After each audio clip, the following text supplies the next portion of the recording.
Hello everyone. आज के class में मैं आप लोगों के साथ डिस्कस करने वाला हूं मार्को चेन से रिलेटेड एक इम्पोर्टेंट क्वेश्चंस। और ये जो क्वेश्चंस है वो इस बार के पेपर में यानी CSIR नेट फरवरी 2025 के पेपर में पूछा गया था। तो चलिए हम लोग देखते हैं कि क्वेश्चंस क्या कह रहा है और इस क्वेश्चंस को सॉल्व करने के लिए हमें कौन सी कॉन्सेप्ट्स की ज़रूरत पड़ने वाली है। तो लेक्चर्स के अंत तक बने रहे और चैनल पे नए हो तो प्लीज सब्सक्राइब करके बेल आइकन जरूर प्रेस कर दें। तो देखिए, सबसे पहले हम लोग बात करते हैं कि इस क्वेश्चंस की जो आईडी है वो क्या है, 704185 है। तो क्वेश्चंस कुछ इस तरह से यहाँ गिवन है। Consider the Marco chain with state space, हमारे पास क्या है 0 1 2 है। एंड द जो transitions probability matrix P given है वो कुछ इस तरह से गिवन है। और आगे कुछ इस तरह से डिफाइन किया गया है कि अगर हमारे पास ये ट्रांजिशंस मैट्रिक्स पी जो गिवन है इसका पावर n करते हैं तो उसे हम लोग किस तरह से लिखते हैं। तो यहाँ आप देखिए P I J to the power n, और इसे हम लोग रीड क्या करते हैं तो ये है हमारे पास n step transitions probability matrix है। इसे अगर हम लोग शॉर्ट में बात करें तो ये हमारे पास n स्टेप TPM ही इसे हम लोग बोल सकते हैं।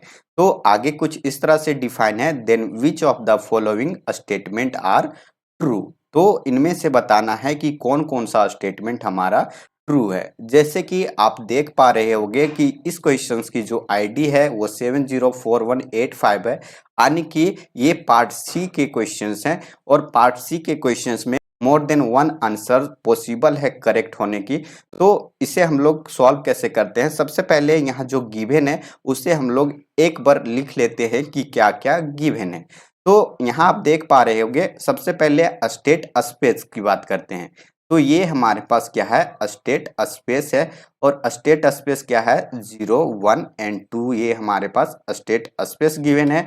अब बात करते हैं पी, हमारे पास मैट्रिक्स जिसे हम लोग ट्रांजिशंस प्रोबेबिलिटी मैट्रिक्स बोलते हैं। और इसका साइज क्या है, 3 × 3 है। इसकी एंट्रीज की बात करें तो यहाँ 0 है, ये है 1/2 1/2। सेकेंड रो में क्या है 3/4 0 1/4। और फिर इसी तरह से थर्ड रो में क्या है 3/4, यहाँ जाएगा 1/4 और ये 0 है। तो यहाँ इस तरह से हमारे पास मैट्रिक्स गिवन है।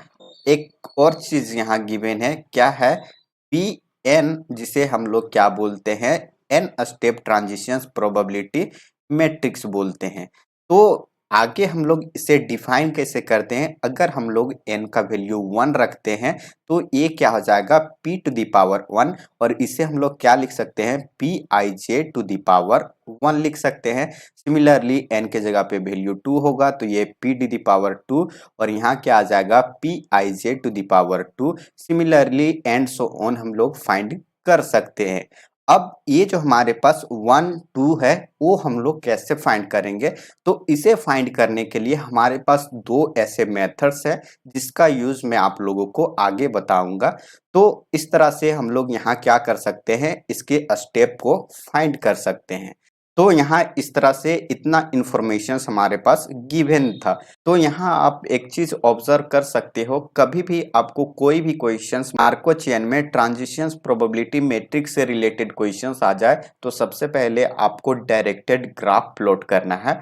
और डायरेक्टेड ग्राफ आप लोगों को इसलिए यहाँ प्लॉट करना है क्योंकि डायरेक्टेड ग्राफ से आपको बहुत सारे ऐसे इंफॉर्मेशन है जो आप यहाँ आसानी से ऑब्जर्व कर पाओगे।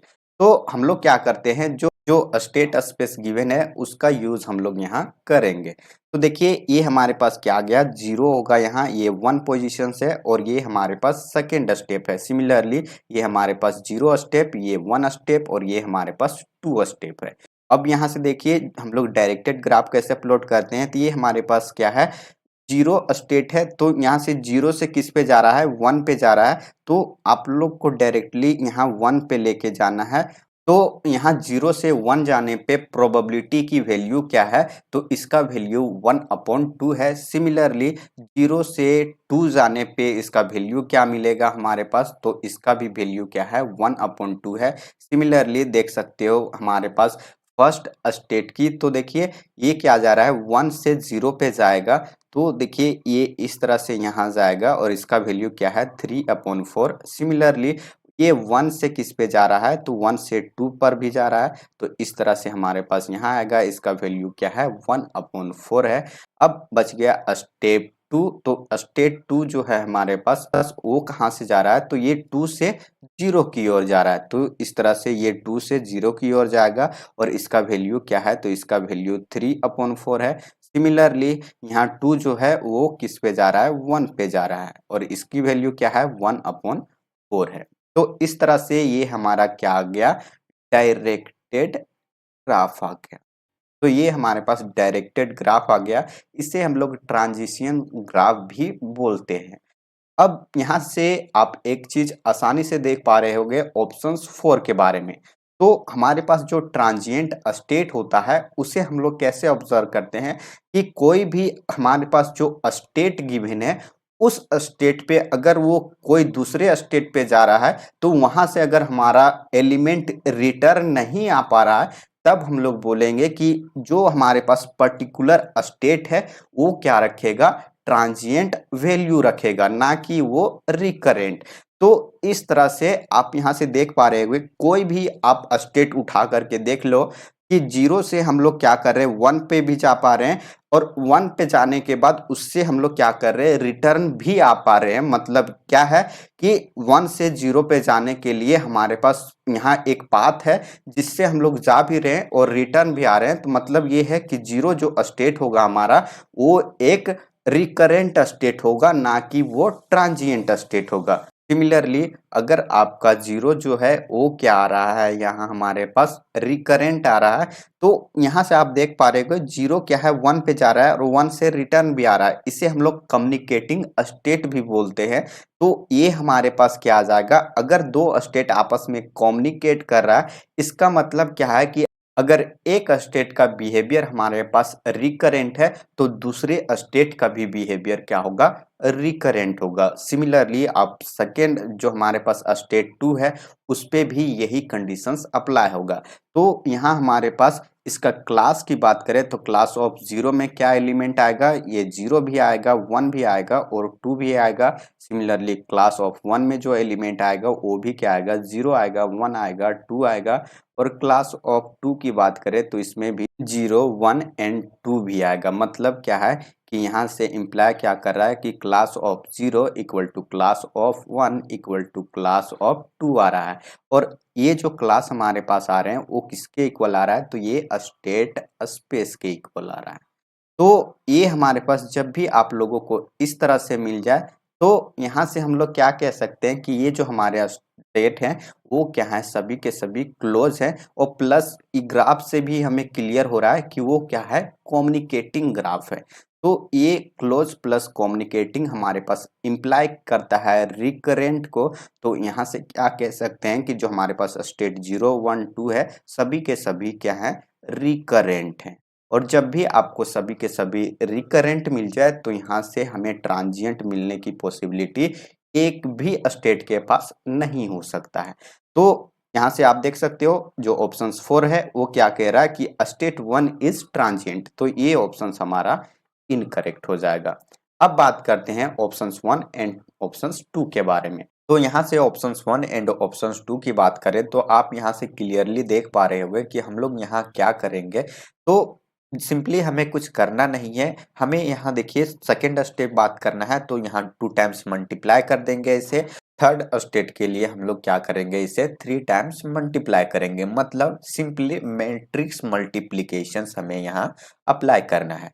तो देखिए फर्स्ट ऑप्शंस में क्या है, 0 0 पोजीशंस पे सेकेंड स्टेप पे इसकी इंट्रीज का वैल्यू क्या होगा। तो सेकेंड स्टेप के लिए हम लोग क्या करेंगे, यहाँ हमें इस पोजीशंस की एलिमेंट चाहिए तो हम लोग डायरेक्टली हम लोग पी स्क्वायर ना निकाल करके सिर्फ इस मैट्रिक्स की जो इस पोजीशंस पे इंट्रीज आएगा उसका वैल्यू निकाल लेते हैं। तो हम लोग क्या करेंगे कि जो हमारे पास फर्स्ट रो है उसको हम लोग फर्स्ट कॉलम से मल्टीप्लाई कर देंगे। तो देखिए ये मल्टीप्लाई करने के बाद हमारे पास कुछ इस तरह से आएगा। तो देखिए फर्स्ट एलिमेंट को 0 से ही मल्टीप्लाई करने पड़ेगा तो वो 0 हो जाएगा। 1/2 को 3/4 से मल्टीप्लाई करेंगे तो ये 3/8। सिमिलरली 1/2 को 3/4 से मल्टीप्लाई करेंगे तो ये 3/8। मतलब ये क्या हो जाएगा, 2 टाइम्स 8 हो जाएगा 3/8, 3/8 हो जाएगा तो ये आ जाएगा 2 इंटू 3/8। तो 2 से 8 कैंसिल होगा तो ये क्या आएगा, 4 आएगा। तो इस पोजीशन पे पी स्क्वायर की जो वैल्यू आएगी वो क्या आएगा, 3/4 आएगा। तो हमें जरूरत भी इसी का था क्या, कि 0 0 पोजीशंस पे सेकेंड स्टेप पे इसका वैल्यू क्या आएगा, तो हमें यहाँ से 3/4 मिल रहा है। तो इस तरह से हमारा फर्स्ट ऑप्शन क्या हो जाएगा, करेक्ट हो जाएगा। अब बात करते हैं थर्ड स्टेप की। तो थर्ड स्टेप के लिए हमें सबसे पहले क्या करना पड़ेगा, पी स्क्वायर निकालना पड़ेगा। उसके बाद हम लोग पी से मल्टीप्लाई करेंगे। तो एक बार हम लोग क्या करते हैं, पी स्क्वायर की वैल्यू को फाइंड कर लेते हैं। तो फर्स्ट पोजीशंस पे यही रहने वाला है। सेकंड पोजीशंस के लिए क्या करेंगे, फर्स्ट रो को सेकंड कॉलम से मल्टीप्लाई करेंगे तो ये 0 हो जाएगा। सिमिलरली इसको इससे मल्टीप्लाई करेंगे तो 0, फिर इसी तरह से 1/2 को 1/4 से मल्टीप्लाई करेंगे तो यहाँ आ जाएगा 1/8। सिमिलरली आप देख पा रहे हैं फर्स्ट रो को थर्ड कॉलम से मल्टीप्लाई करेंगे तो ये 0 हो जाएगा, ये 1/8 और ये 0 तो यहाँ 1/8 आएगा। सिमिलरली सेकेंड रो को फर्स्ट कॉलम से मल्टीप्लाई करेंगे तो ये 0, ये आ जाएगा क्या हमारे पास 3/16। तो ये हो जाएगा 3/16। सिमिलरली सेकेंड रो को सेकेंड कॉलम से मल्टीप्लाई करेंगे तो ये आ जाएगा 3/8, यहाँ आ जाएगा 0। और फिर इसको हम लोग इससे मल्टीप्लाई करेंगे तो 1/16, मतलब ये आ जाएगा 3/8 प्लस 1/16। तो ये आ जाएगा 7/16 आ जाएगा। तो इस पोजीशन पे हमारा क्या आ जाएगा, 7/16 आ जाएगा। तो आगे हमारे पास क्या आएगा, देखिए सेकेंड रो को थर्ड कॉलम से मल्टीप्लाई करेंगे तो ये 3/8 प्लस ये क्या हो जाएगा 0 और फिर ये 0 तो ये आ जाएगा 3/8 आ जाएगा। तो इस तरह से यहाँ इंक्रीज होगा। फिर हम लोग थर्ड रो को फर्स्ट कॉलम से मल्टीप्लाई करेंगे तो ये 0, ये 3/16 और फिर ये 0, यहाँ क्या आ जाएगा 3/16। सिमिलरली इसको इससे मल्टीप्लाई करेंगे सेकेंड कॉलम से तो ये आ जाएगा क्या 3/8 और फिर यहाँ 0 और यहाँ 0, तो यहाँ 3/8 होगा। फिर यहाँ इससे मल्टीप्लाई करेंगे तो 3/16 प्लस 1/16 मतलब ये 7/16। ये हमारे पास क्या आ गया, पी स्क्वायर का वैल्यू आ गया। अब 3 स्टेप फाइंड करने के लिए पी स्क्वायर को पी से मल्टीप्लाई करेंगे तो हमें जरूरत सिर्फ क्या है 1 0 पोजीशन से, मतलब इस पोजीशन पे एंट्रीज। तो हम लोग क्या करेंगे, ये जो हमारे पास सेकेंड रो है उसे फर्स्ट कॉलम से मल्टीप्लाई कर देंगे। तो देखिए इसको इससे मल्टीप्लाई करेंगे तो ये आएगा हमारे पास 3 × 3, मतलब ये आ जाएगा 9/16 प्लस यहाँ देखिए 0 को इससे मल्टीप्लाई कर देंगे तो 0 प्लस फिर इसी तरह से 1/4 को मल्टीप्लाई कर देंगे 3/16 से तो ये क्या आ जाएगा 3/64। तो इसे ऐड करके क्या लिखेंगे, एलसीएम हमारे पास 64 आएगा। अब यहाँ से इसे क्या लिख सकते हैं 9 × 4, मतलब ये आ जाएगा 36 प्लस ये 3, मतलब ये 39/64 आएगा। P10 पोजिशंस पे 3 स्टेप पे वैल्यू क्या मिला हमें 39/4। तो इस तरह से आप देख पा रहे होंगे कि सेकेंड ऑप्शन में यही गिवन है, तो सेकेंड ऑप्शन हमारा करेक्ट होगा। अब बच गया एक ऑप्शन जो कि हमारा थर्ड ऑप्शन है। थर्ड ऑप्शन क्या कह रहा है उसे एक बार हमें ऑब्जर्व करने की जरूरत है। क्या है, the stationary probability that the chain is state 2 is 2/7। मतलब क्या है कि ये जो हमारे पास मार्को चेन गिवन है इसकी अगर स्टेशनरी प्रोबेबिलिटी की बात करें और इस स्टेशनरी प्रोबेबिलिटी की सेकेंड स्टेप पे बात करें तो उसका वैल्यू क्या मिल रहा है हमें 2/7 मिल रहा है। अब यहाँ बात आती है कि जो हमारे पास स्टेशनरी प्रोबेबिलिटी होता है वो आखिर होता क्या है। तो जैसे ही हम लोग लीनियर अलजेब्रा में क्या पढ़ते हैं, सिस्टम ऑफ लीनियर इक्वेशंस पढ़ते हैं, उसी तरह से इसका कॉन्सेप्ट है कि हम लोग यहाँ system of linear equations form करेंगे विथ वन एक्स्ट्रा कंडीशंस हमारे पास यहाँ ऐड होगा। और वो कंडीशंस क्या है वो एक बार आप यहाँ से देख सकते हो। कंडीशंस कुछ इस तरह से हमारे पास कंडीशंस आएगा pi equal to pi P, ये हमारे पास सिस्टम बन रहा है। और इस सिस्टम में एक्स्ट्रा कंडीशंस क्या ऐड होगा कि ये जो पाई है वो पाई का वैल्यू हमारे पास क्या आएगा, यहाँ देखिए 3 × 3 साइज का है तो यहाँ एलिमेंट आएगा पाई 1, पाई 2 एंड ये पाई 3 आएगा।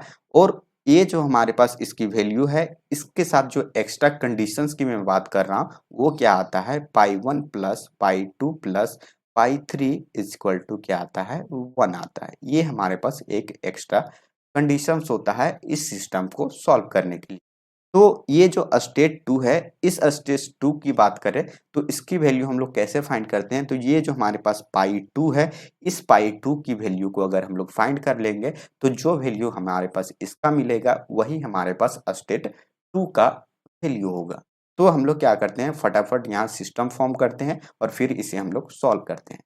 तो देखिए यहाँ लिखेंगे पाई 1 पाई 2 और ये आ जाएगा पाई 3 इक्वल टू यहाँ क्या आएगा, पाई 1 पाई 2 पाई 3 और फिर मल्टीप्लाई करेंगे किससे, मैट्रिक्स से। तो मैट्रिक्स हमारे पास क्या है, 0 1/2 1/3/4 0 1/4 और फिर यहाँ से क्या है 3/4 1/4 और ये 0 है।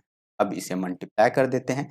तो देखिए ये हमारे पास क्या आएगा, पाई 1 पाई 2 पाई 3 फिर इक्वल टू में क्या आ जाएगा, इसको मल्टीप्लाई करेंगे फर्स्ट रो से तो यहाँ क्या आ जाएगा 3/4 और यहाँ क्या आ जाएगा हमारे पास, ये हो जाएगा पाई 2 प्लस ये पाई 3 और फिर यहाँ हम लोग फर्स्ट रो को इससे मल्टीप्लाई करेंगे, ये हमारे पास क्या देगा वैल्यू 1/2 पाई 1 प्लस ये क्या आ जाएगा पाई 3 डिवाइडेड बाई 4 और फिर लास्ट हमारे पास थर्ड कॉलम से मल्टीप्लाई करेंगे तो ये हमारे पास आएगा पाई 1/2 प्लस पाई 2/4 आएगा।